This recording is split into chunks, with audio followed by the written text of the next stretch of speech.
And just let me know if you guys have questions while I'm chatting because there's such a small group. So it'd be very easy for me to just take a minute and answer a question if you raise your hand.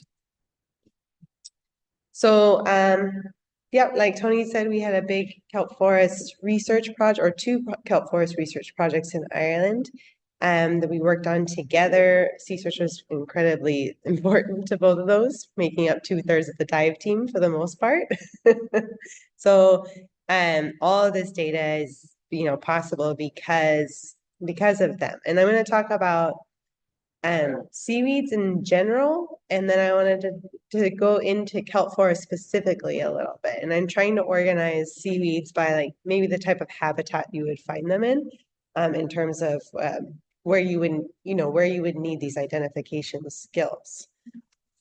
So we already covered this last time, but I personally love seaweeds because they're so interesting, and they are a polyphyletic group, meaning that they are lumped together because they are photosynthetic protists. So um, they're organisms that don't belong to like the terrestrial plants or the animals or anything like that. They're the protists, and they are derived from different ancestors. So you have over here on the right-hand side of this big bushy tree, your stromenopiles, which includes the kelps and things like diatoms that are the phytoplankton. And then if you go to the top of this bush, you also have like the dinoflagellates and the alveolates, and those are very closely related to the protists that like cause the malaria virus. And then if you go all the way over to that green branch, the Archaeplastida, this is where you get your red and your green algae.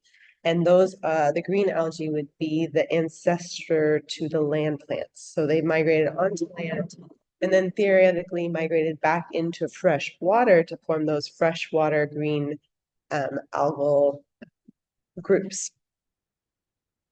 So I think that that's incredibly exciting, and I also think that the mating system of seaweeds is really exciting too. The way they have sex and they're able to separate the different stages of their lives so they can succeed in very extreme environments. Really awesome. So again, we're just talking about the seaweeds. So those are color coded, and you have your brown seaweeds that include the kelps over here in that purple bush, the stromenopiles, and then they're red and green seaweeds that I ended with when I was talking about the protist.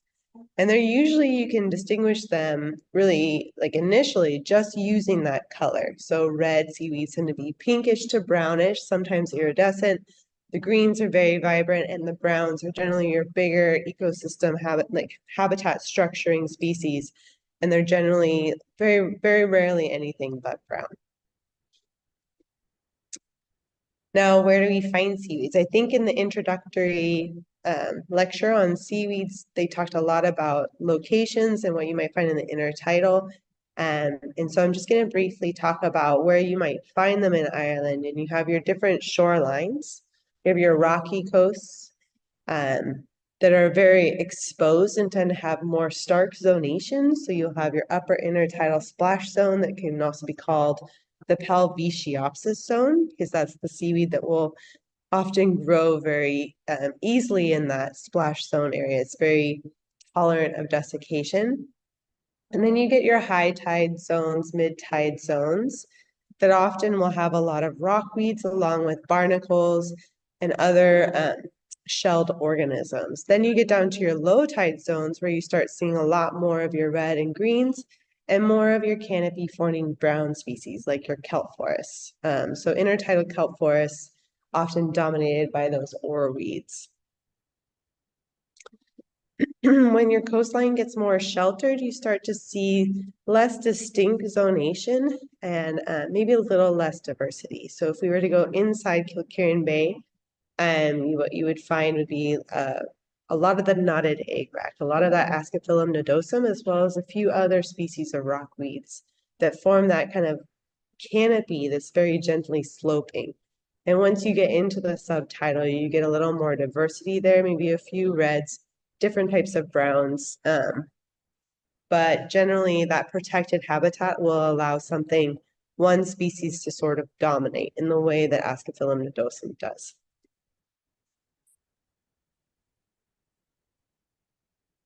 Okay, so I think this maybe was where the video broke off last, but I mentioned that I think that the mating systems of seaweeds are something that makes them most interesting. And if we think about the human body, we have what we can see is just a presentation of a human form, right? And that happens to be made out of diploid cells, meaning they have two sets of chromosomes. And then in your ovaries or your testes, your cells go through meiosis. So they produce what we call haploid cells, meaning they have one set of chromosomes that are intended to be paired with a different individual's either sperm or egg. So that allows for genetic recombination and the diversity of life that we can see in populations of organisms or humans. With seaweeds, now you can see like the ovary and the testes are contained within the human body.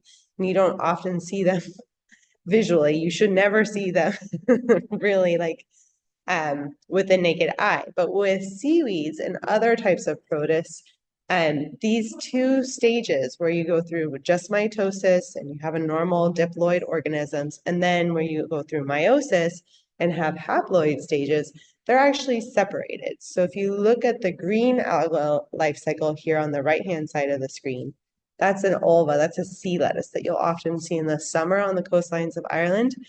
And you can see they have two stages that look very similar called isomorphic, where one is the diploid, meaning it has two pairs of chromosomes in its body. It produces through meiosis zoospores, which are haploid, that then form gametophytes. And those produce gametes that then combine to produce the mature sporophyte. And while these look the same, they may have different tolerances to different types of environments. And so that can be important in carrying on a population persistence either throughout the annual cycle in one location or through extreme climate events or anything, really. So it's quite a cool adaptation. With the brown seaweeds, you don't see those stages.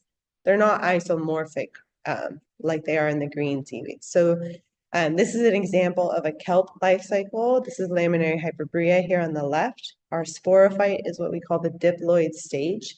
It undergoes meiosis in the blade and produces these small zoospores, which then swim to a nice substrate. And when they settle, they form a gametophyte, which is this microscopic haploid stage that then will form gametes, which recombine to form the sporophyte. So that microscopic stage is really important for genetic diversity in kelp forests, as well as other brown algal systems. And it, in theory, can be protected from certain environmental disturbances, but also susceptible to things like desiccation and stuff. So they have different tolerances to different environments, which I think allows a persistence in extreme habitats like the marine environment. Now, if we get even more complicated, red algae actually often have a triphasic life history. So they have three different stages. They have that diploid, what we call the tetrasporophyte, that undergoes 2 rounds of meiosis, producing these tetraspores that form a haploid. Those are the gametophytes, quite like with kelp. Those then form a carposporophyte that is parasitic or seated on a female gametophyte, and that just amplifies the products of sex. And there's a lot of theories as to why that happens. But maybe mass producing that diversity that is like the outcome of sexual recombination is beneficial for red seaweeds who don't have mobile spores in the same way that kelp do. So quite cool adaptations to not only the marine environment, but also freshwater habitats. And this has been very important in using seaweeds in an applied sense. So using like discovery of this, where these different life stages inhabit has been instrumental in different industries. And so this is just an example of porphyra. There's a conchocelous stage that the carposporophyte produces that lives on oyster shells, and that's incredibly important for creating nori. And so the woman who discovered this life cycle actually has a statue and such in Japan because she was so important to that industry and helped it from collapsing. Okay, so then some good resources before I continue um, for your seaweeds are going to be the new version of the Seaweeds of Britain and Ireland. Second edition is actually not new anymore. When was it out? 2019? Something, sometime more recent, or like 5 years ago now. But it's very good. It's very, very good. And then if you wanted to get it more in depth and do more microscopy for your species identification, these are going to be your Bibles for the British Isles.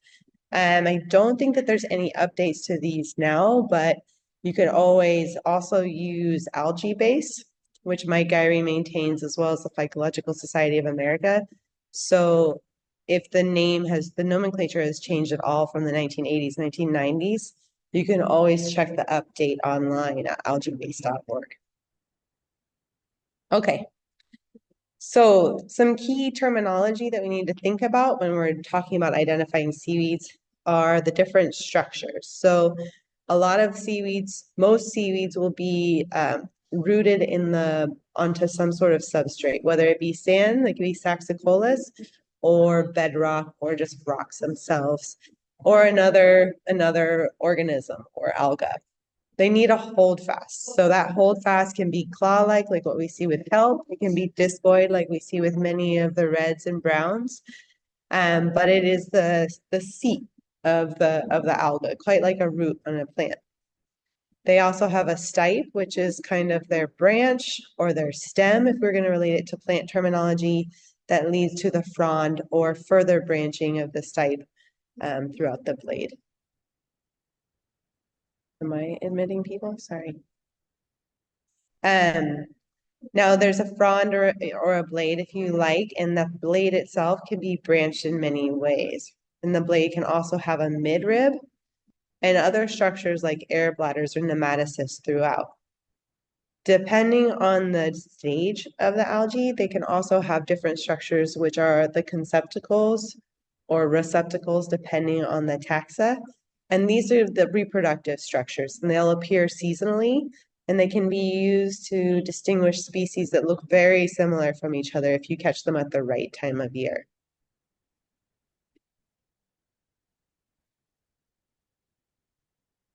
Okay. So here are some different words. I think this is directly, you can find these kind of definitions in the back of the Sea Search seaweed book, but there's different definitions for the type of branching, and often the Latin will reflect what you would kind of align it with in the wild, right? So like the pinnate or feather-like branching here, you have unilateral branching, which we often see with our Plocanium species. Whorled, decussate, so alternating. Well, this has 4 branches in one spot. This alternates branches in each plane. Cervicorn, again, it's a version of unilateral branching. This is the Pamiales.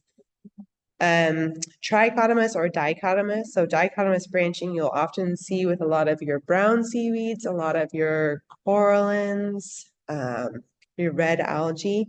So branching into forking essentially. And then trichotomous will be used branching in three planes at each junction. You can also have alternate branching. This is very common with a lot of the reds, and then spiral branching, which I can't think off the top of my head of an alga in Ireland with a spiral branching right now. The few examples that we have of algae that do not have a holdfast, that aren't set in one place, are we have an invasive species called Asparagopsis that has rhizoidal growth, quite like a strawberry, but the gametophyte stage looks like little brown tumbleweeds. So we'd often see them in letter callow. and that can be free living. And I've seen them on the beaches, like just in the tidal wash in Galway, just like off of um, Black Rock and such. So those are free living, maybe helping with this dispersal. But also we have a lot of marl. And marl is a free living coral and alga that can be heavily branched, or it can also not be branched. And then we generally call it a rhodolith, like a red rock. Um, so these are very important habitats. They form these beds in areas that are slightly protected from wave action. So they need that water flow, but they don't want to get broken up and displaced. So they need that kind of inlet shape topography to persist. And they can be little rookeries for different marine organisms, um, and both algae and invertebrates and vertebrates. They've been shown to be very important for the cod fishery in certain areas of the UK. So these are corallines. Corallines can also be encrusting, and they'll take the shape of whatever they're growing over. So this is just an example in the top left here of corallines that are growing over dead coral blennies on a tropical reef. Our corallines are going to look a little bit like this. I think this is a triconium from Antarctica, this picture right here. And so they're growing over bedrock. You'll find them on shells of different invertebrates, potentially growing on other algae here and there. And those guys are, they look mostly like pink rocks when they're encrusting, but they can be incredibly important for the marine environment in terms of a habitat for future algal forests. I know that they're very important to a certain life cycle point for the blue-rayed limpets. So they're very, even though they're kind of innocuous and they're kind of in the background, they're very important individuals. Very hard to ID without genetic material. Their counterparts, the encrusting or the free-living corallines, are the geniculate corallines, meaning the geniculate refers to the branching or the segmentation really on the corallines themselves. And so you can see that here in this Ellislandia elongata. There's these segments here which are called intergenicula, and they're joined by a sort of tissue that's somewhat elastic, and that makes it, that's called the genicula, and that is what allows these sort of stony seaweeds to persist in high wave action. So they form incredibly important turfs in the intertidal that are also home to a lot of juvenile organisms, and also the amphipods, very small organisms that use them as sort of a hideaway or like a very small forest. And they're incredibly important in kind of cementing the reefs together, even in the temperate intertidal. So you have a couple species, they're a little hard to distinguish from each other, but here you have Corallina officinalis. This is very common in Ireland, but then you also have a Cespitosa. And the difference between these, I would say, is that this one is a very like feather-like sort of morphology, but the Cespitosa is a little bit more disorganized in its branching system. So that's how I would tell those two apart. The Ellislandia elongata is a much thinner individual, and the intergenicula just look like small tubes, kind of like pasta that are lined up here. So I think that these three are fairly easy to separate, but again, if you need a better idea or anything like that, it's always good to kind of take a small sample, bring it home, and just key it out in a book.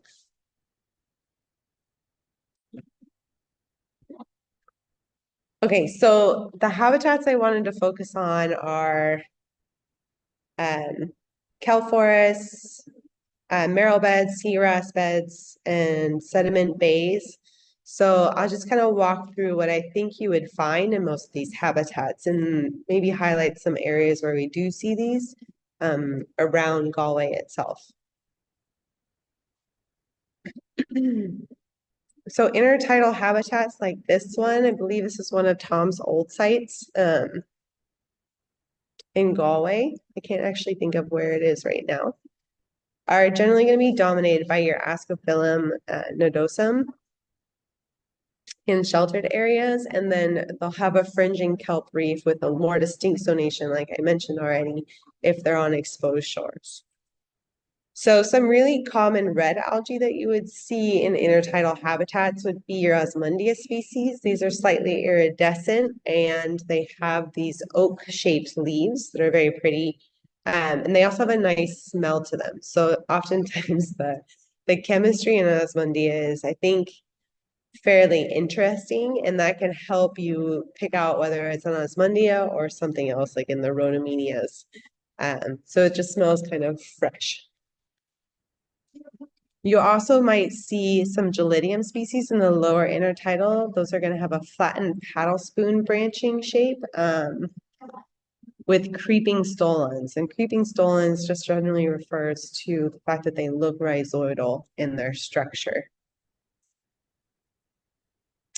You also might see the Cynia species. These are kind of in the jellyweeds group.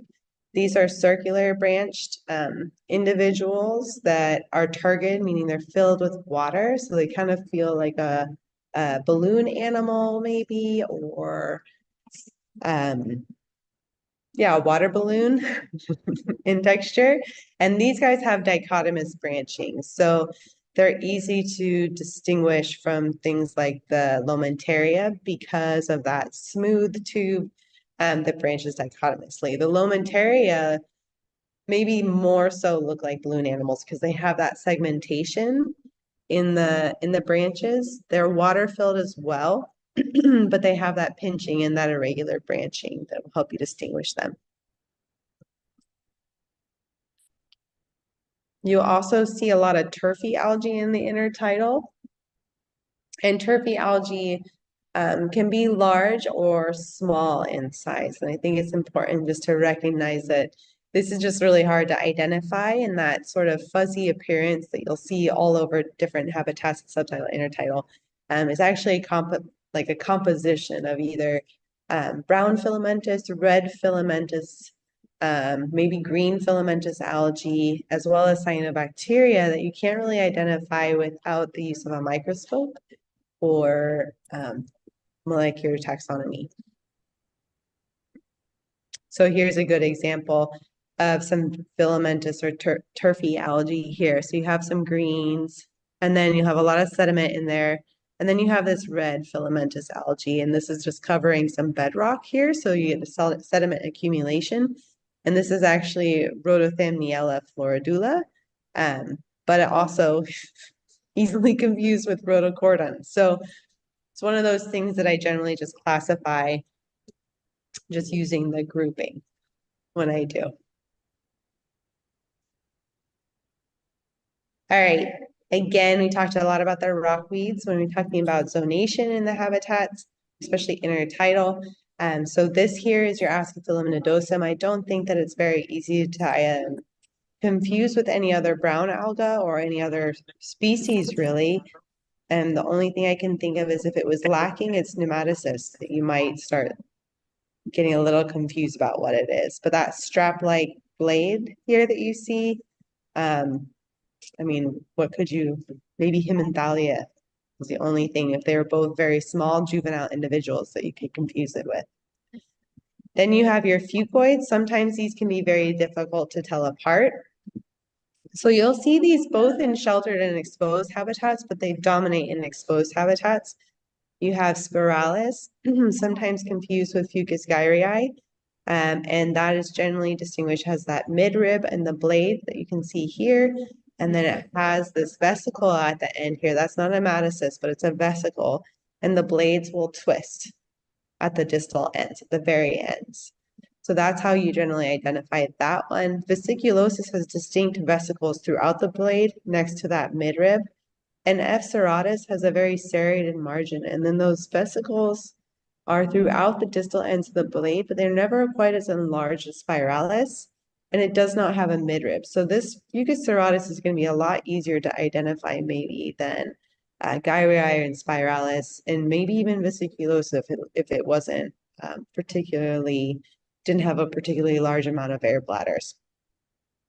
Overall, the fucoids can be a little tricky, but they should be fairly straightforward. And the Sea Search Guide does a nice job of identifying them. Also in the intertidal, but maybe the very low intertidal, you might see Bifurcaria bifurcata. So this is a brown alga. I think you could confuse this with a red alga just because of that light ochre shading it has. Some reds might get close to that color. It's dichotomous branching. So forked branches that are cylindrical and they often become very twisted. So again, low intertidal pools, and then sometimes in the upper subtidal, like shallow or kelp forest, you'll find these. And again, Pilvitia caniculata, another fucoid that is in the barnacle zone in the upper intertidal. And this will change colors depending on immersion time. So if they've been exposed in air for a long time, as well as where it persists in the intertidal itself. So it'll often be much smaller in the high intertidal and a little bit bigger in the mid intertidal because it's just going to be able to get bigger without desiccating in those zones that aren't immersed for a very long time. Okay. Two other seaweeds that might not as common in the intertidal, but definitely seen are going to be Copamina peregrina. This is a large sac-like alga that is not tough at the touch. So it's a little bit gooey. It does have what feels like a fluid inside quite often.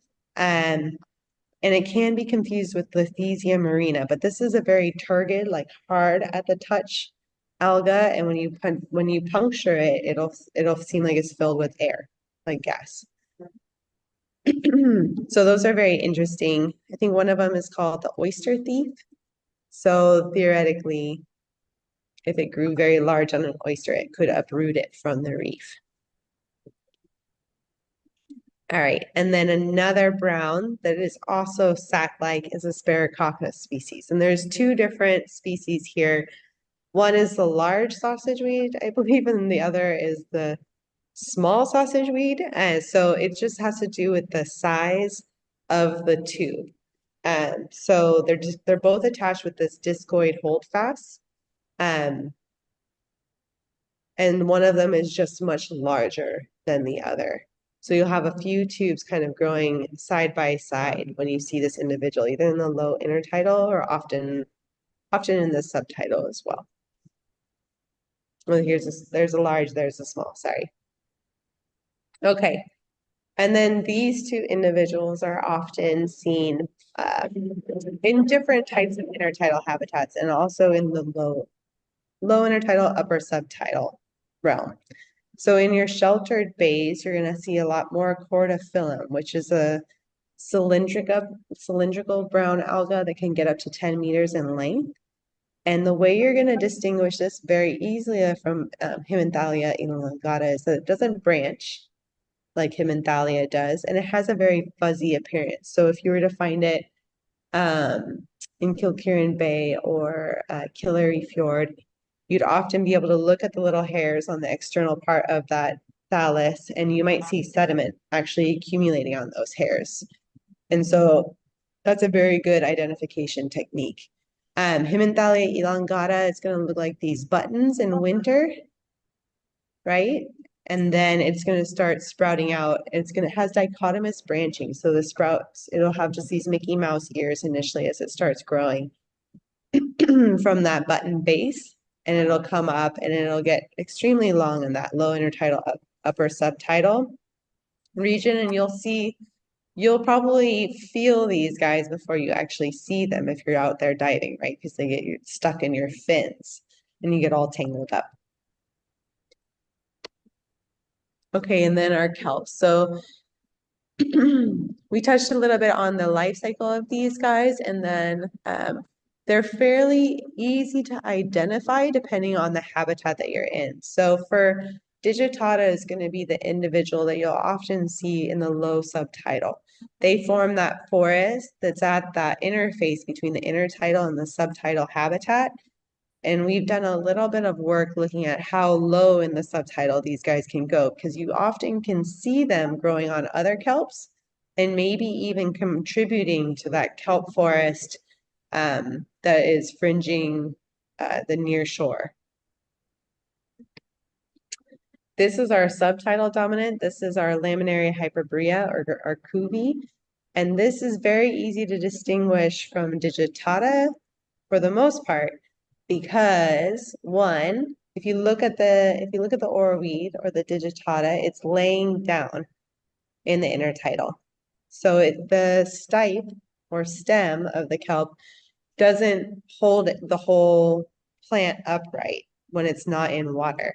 It's only going to hold it upright when it's immersed in water completely. So the hyperborea has this turgid stipe that will keep the blade high up in the water column. Theoretically, this is going to help it collect as much sunlight as possible for growth. It also has a very tough rugose type, so there's a lot of stuff that's always growing on it. As it gets older, it accumulates more and more organisms, and we've seen individuals that are 15 years, 12 years, like in the northwest of the country. And I've seen individuals with this tiny, tiny little blade, maybe 3 meters tall, and totally encased in sponges and like crabs crawling on them, and almost looking like the actual stipe itself is a hotel, and there's just a tiny little blade at the top. So they accumulate massive communities both on their stipe and in their holdfast throughout their lifespan, which can be quite long. And that's a really easy ID for the different kelps.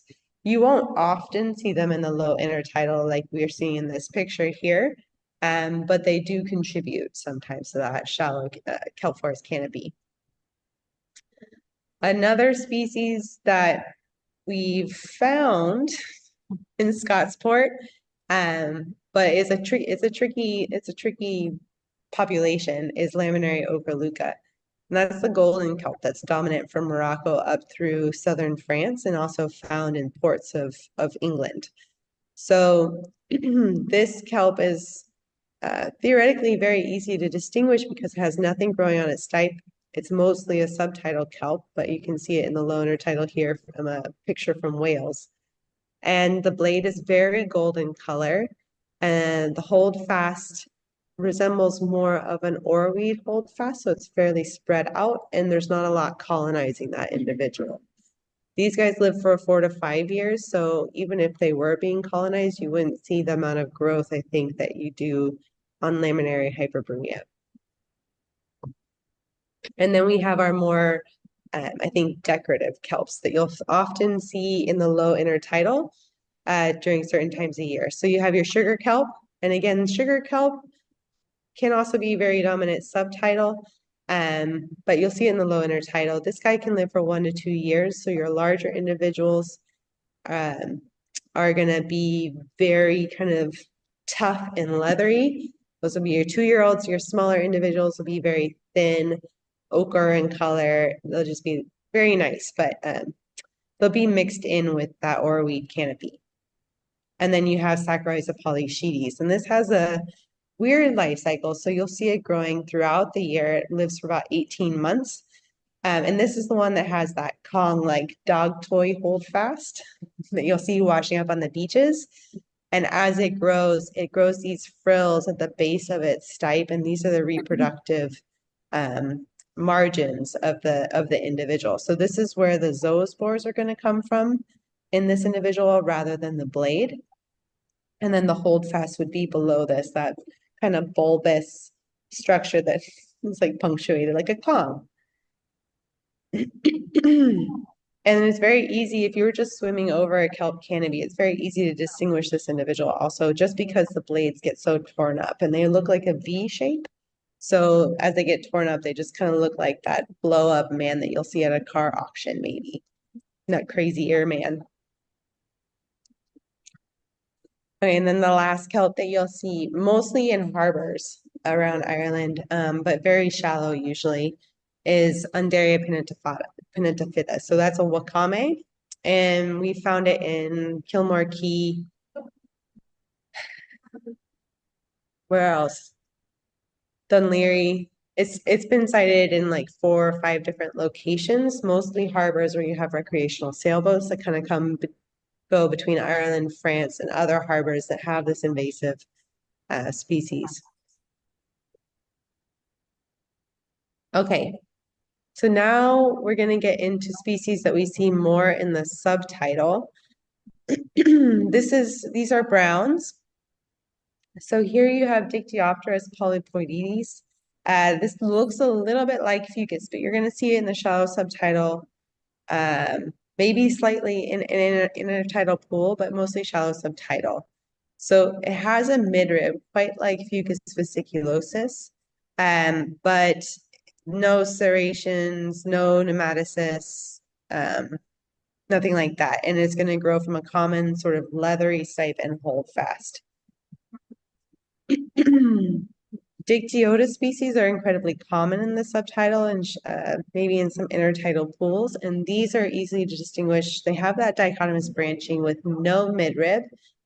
They have these growing margins that look like little Mickey Mouse ears, kind of, and they are often iridescent. So there's a lot of seaweeds that have iridescence, and it's not really certain how that's evolved over time, but it's an easy identifier for a lot of the Dictyota species. And I think it's important not to try and separate these just because the taxonomy is pretty confusing without a microscope to look at the external parts of the outside of that seaweed. And then lastly, Teonia adameria. This guy, quite like maybe the Saccharisa polyshetes, kind of breaks apart at the margins, the distal margins. But you can distinguish this on a dive or on a snorkel from Dictyota. They both don't have midribs, but Teonia has these ring-like sort of growth frills here at the very distal ends of the blade that help distinguish it from Dictyota really easily. All right. Now we have our larger browns that are not kind of habitat forming necessarily. So you have Corderia linearis, and this is a long whip-like alga. It can get up to 70 centimeters, almost a meter in length, and may be easily confused with some of the Desmarestias, but you'll see it in the shallow subtidal most often. Again, this will probably be, like a lot of these seaweeds, more common on an exposed coastline that's not sedimented in or anything like that. So Corderia linearis, then you have Desmarestia aculeata. If you were to try and compare these two individuals in the field, you'd want to look for these small branchlets coming off of the stipe and branches, side branches of the Desmarestia. And if you were you'll see it kind of looks furry in appearance in comparison to Corderia. And then you have another Desmarestia species that you'll find maybe starting at 2 meters, 5 meters depth, depending on the site. It's not extremely common. It has flat branches coming off of the main axis, and it exhibits opposite branching on several orders. So this guy gets really big, much bigger than the aculeata, and fairly easy to distinguish from it. Okay. We also have a few, these guys you might see in the shallow subtitle, intertidal, these little browns, and I think that these can be slightly confused with red algae. So this is Mesoglobea vermiculata. It's gelatinous at the touch, and so if you think about the jellyweeds that we already kind of talked about, you could confuse them if you didn't notice these little branchlets coming off of the main axes for this brown alga. This guy will have, I believe, a discoid holdfast, and it can be growing on rocks or in sandy bays on bigger rocks, on bigger substrata that might be mobile. Okay, marrow beds. So this is actually a picture from Greenland in a rhodolith bed, but the marl beds here in Ireland will be fairly similar in appearance and just more branched. So the marl is going to be extremely hard to ID. Usually you're going to need a DNA sample if you're trying to do very accurate surveys. And oftentimes the marl can be encrusted with other coralline algae. So it's very hard to distinguish, but this is what it's going to look like. Highly branched fragments of this crustose coralline. You might also see an encrusting red, and this can also be found in the intertidal. This you can distinguish from encrusting corallines by just touch. So if you do see something that's encrusting, you can try and scrape it off and just if you're able to remove the thallus material, you know that it's not a calcified coralline algae. You'll know that it's a fleshy red alga that's covering that rock or that marl. And within those marl beds, you might find a lot of other organisms like limpets, snails, different gastropods, mollusks that have the coralline algae growing on them, but also maybe one life stage of, I believe it's the brown alga, Ralphsia verrucosa. So once you get to this level where it's not a fleshy seaweed that's kind of branching and easy to ID, you get to this encrusting stage where it's either calcified or it's not, it becomes incredibly complicated to identify and generally something you want to pass on to somebody with molecular skills or just kind of really focus on when you're doing your keying out with those British seaweeds of the British Isles books. And so again, yeah, corallines, structuring marl beds. Then you also have things that look like them. There could be reds or browns. And often when they're reds or browns, they could be one of the different stages, either the haploid or the diploid stage for an alga that you can identify when it's in its other form. Okay. So in Kilkerran Bay, often you'll find these habitats that are sediment bottom bays, maybe dominated by a lot of different anemones, or you'll see often like scallops or crabs or rays. But there's always this fluffy, turfy algae kind of floating around. And in this picture, you'll see there's also little fragments of marl, like maybe somebody came through there with a trawler or an anchor and broke up a lot of those shells and algae. What you'll find here quite often, especially in the summer months, is going to be a lot of your green algae. So the ulva species, these are easy to confuse with different genera, but also within the species of ulva. So often you just call it ulva spa when you find it. And it used to be that this tubular morph was considered a different genre, Enteromorpha. However, I think that's been removed and it's just another ulva that is developed differently from a very early stage. So you'll find these upper intertidal estuarine. They can be deep in the subtidal, but often because of their structure and their kind of their love of like nutrified, warmer waters, you'll find them in bays where there's not a lot of wave action that can remove them from the habitat. Codium fragile, and this is a dichotomously branched green alga that's very hairy in appearance. You'll often see it intertidal, but you can find it in the subtidal. And this is a very cool individual. They call it optically black because of the structure within the codium itself. Once you have light coming into that plant, the photons cannot really leave because it's what it's called is it's cenocytic, meaning that the whole individual is connected. It's like one cell. And so the light gets trapped within that large cell and never leaves. It's called optically black. Very, very cool photosynthetic structure with that species. In letter callo, there's also another codium, Codium bursa, that's fairly rare. And this guy looks like maybe Lithisia, but much larger, right? And it's got a shinier structure, and you can often see that there's a few corallines growing epiphytic on top of that individual. And then Tony and Rory can speak more about whether this comes seasonally or not. I've only seen it a few times, but it's a fairly cool record.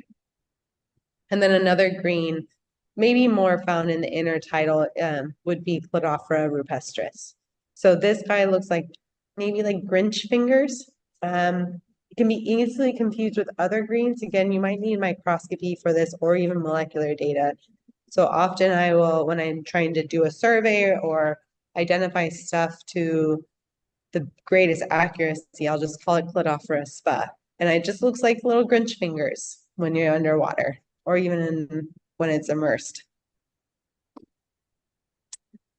Okay, and so then I'm going to lastly talk about species that you'll find growing on other kelps. Oops. And on kelps themselves. Let me make sure that I don't want to go through that's a presentation about kelp forests only. But the kelp forests, and I've said this I think a couple of times now, the kelp themselves are a really amazing habitat. And then they provide that structure for the ecosystem around them. It's whether it's reduced water flow or increased access to nutrients and such. They're just a really good habitat for other seaweeds as well as other organisms. So one thing that you might find in a kelp forest very commonly is Polyades rotunda. This is a forked alga, dichotomous branching again, very circular fronds, and it has a discoid holdfast. Now that can be easily confused with Fritillaria, which has, again, dichotomous branching, circular fronds. That Fritillaria has a claw-like holdfast. So if you're trying to distinguish between those two species in the field, you really want to just go straight to the holdfast. And this may look a little bit like a brown in the field as well, but they are red algae. So touch them, feel them, make sure that they're round in structure instead of flat. That'll tell you it's a red, not a brown in this case. And then look at the holdfast, and that'll tell you which species you're looking at. I also have Dilcia carnosa. This is a beautiful red blade. It can be kind of long, and this will be your toughest, most leathery blade that you're going to find in the subtidal or the shallow subtidal, where you'll see in your kelp forests. It usually is growing on a bedrock or a rocky substrate. And it might be slightly iridescent if you have a nice sunny day, but for the most part, it's just going to be very tough and leathery, and that's how you'll identify it.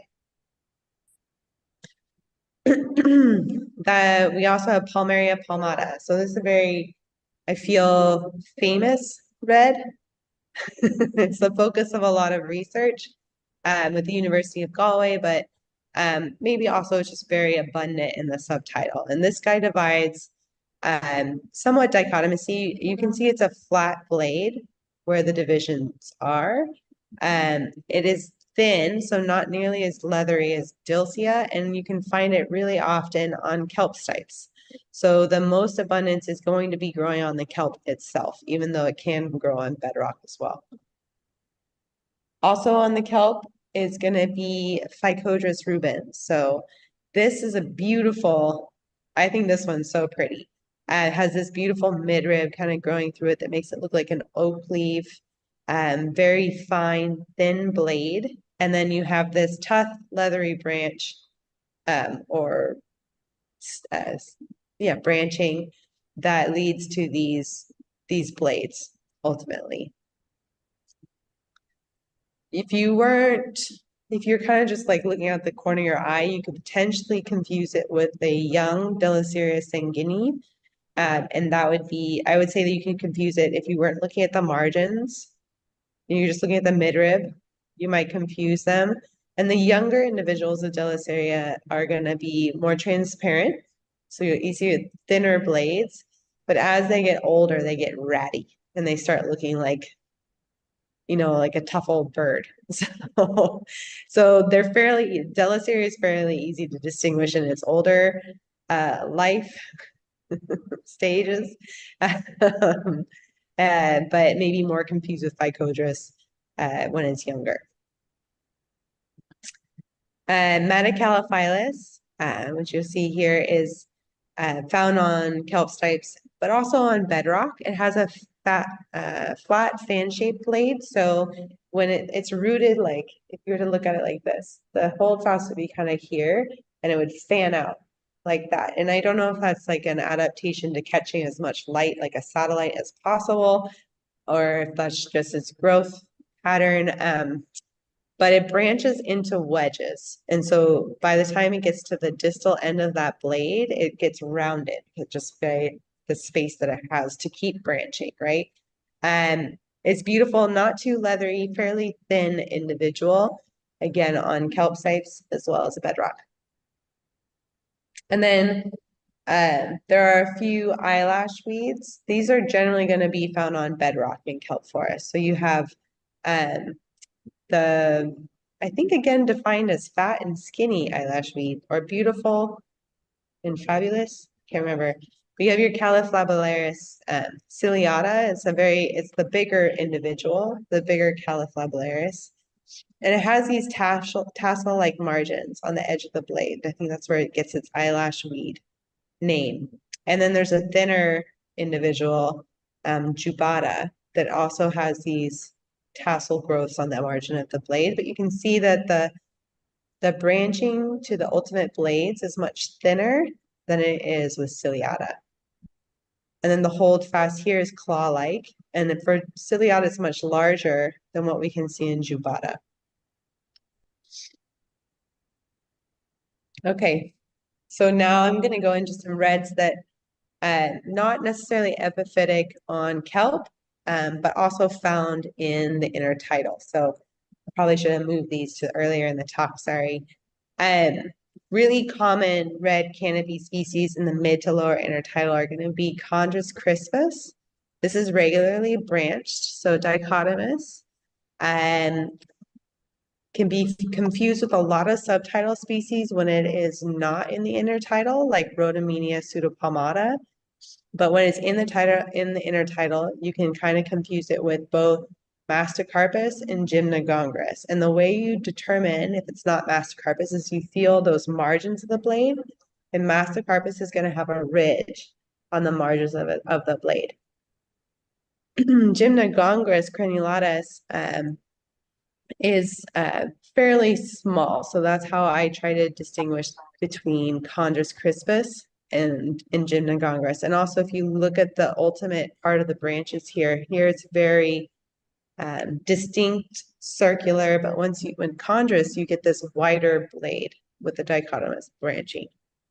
And then, of course, for all three of these, Chondrus, Mastocarpus, and Gymnogongrus, if they are reproductive, meaning they have these either gametophyte or carposporophyte structures that you see in red algae, there'll be bumps on the surface of the alga. And you could always do a quick dissection, cross-section actually with seaweeds, and see if you can tell which one it is, just based on the structure through low magnification.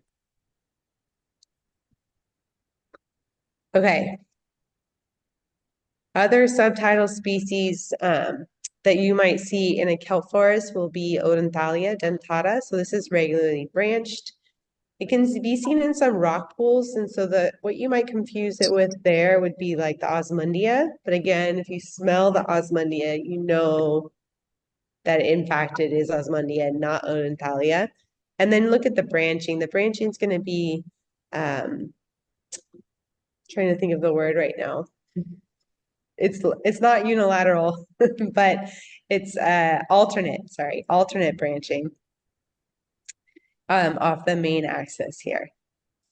You also have Membranoptera alata. This is going to be potentially confused with Odenthalia if it is pretty raggedy, but you'll see Membranoptera actually growing on kelp quite a lot. And sometimes you can find it's another similar species, Plocanium, growing on kelp, but maybe not as much as Membranoptera. So this is going to be, this has a main axis. It's got this so distinctus branching here, and then you have the blade forming around that main axis. I always think of it as like the Membranoptera, like the flies, right? Like the wing-like margins. Um, and then coxcomb, Placanium species, I don't identify this as species very often because I feel like they're redoing the taxonomy here. But this is very easy to distinguish, I think, from these guys if you look closely. So they have this unilateral branching on either side of the branch here, and it's very lacy. You know, we just did a sun print with my son's preschool class, and all the kids were just going after the Volcanium that I got from the intertidal here because it is so lacy and ornate and pretty.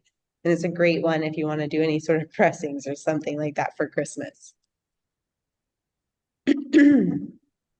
Okay, and then I think we're getting close to the end of like the kelp species, but Tylota gunnerii is another individual that you will often see growing on kelp itself, but also nearby. And so this guy, you'll often see him with Membranoptera, with Placanium, and he's got this irregular branching with the stickest opposite branches. So while the main axes aren't branching regularly, they always have these cystictis opposite branches coming off of them. Very beautiful. That one's lovely. Um, and then yeah, so Asparagopsis armata. This is an individual that I would actually have placed within the sediment bottom bays, not within the kelp forest. So that's on me a little bit. Sorry. This guy is very easy to identify, I think. So at first glance, he's going to look a little bit turfy, but you think about the top of an asparagus itself.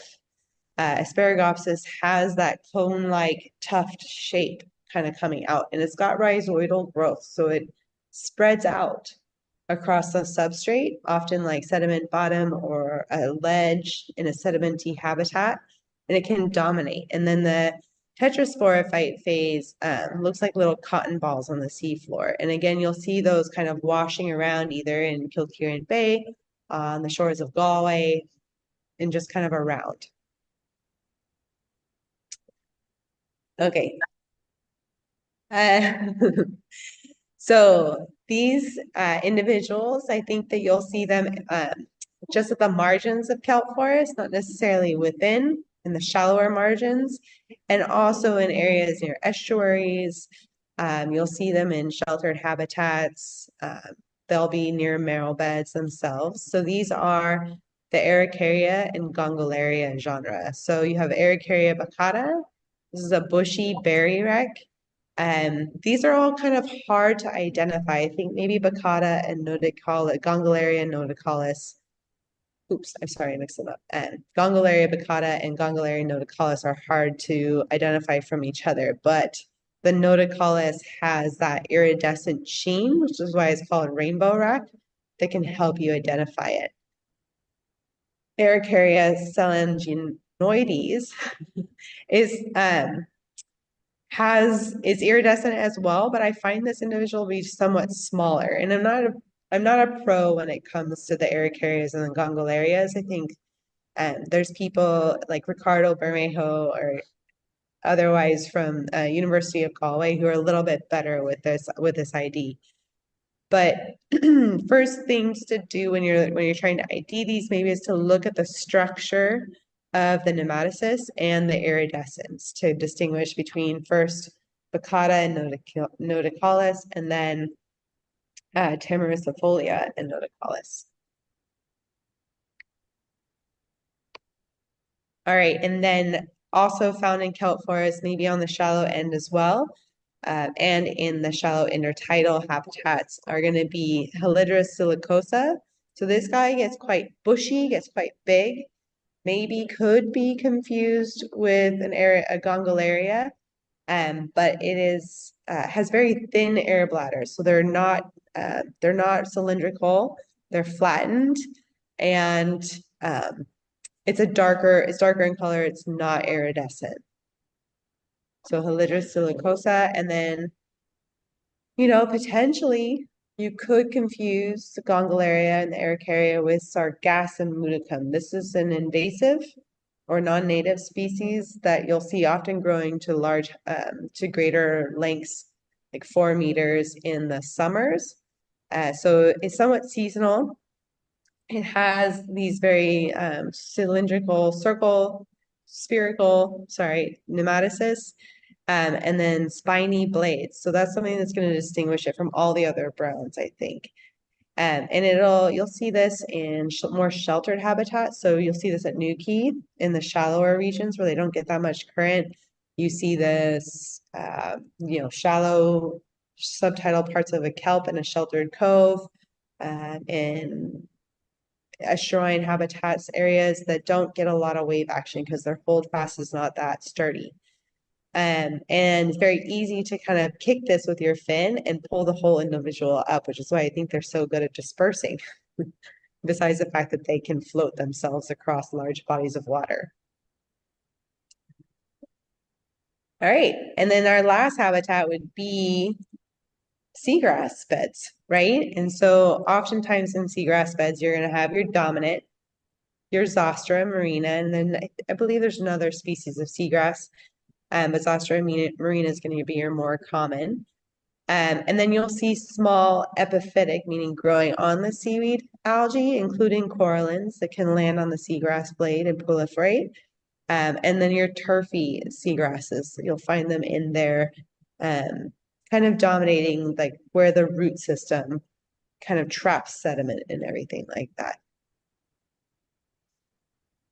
All right. So I feel like I should stop there because I don't want to take everybody's evening away from them. It's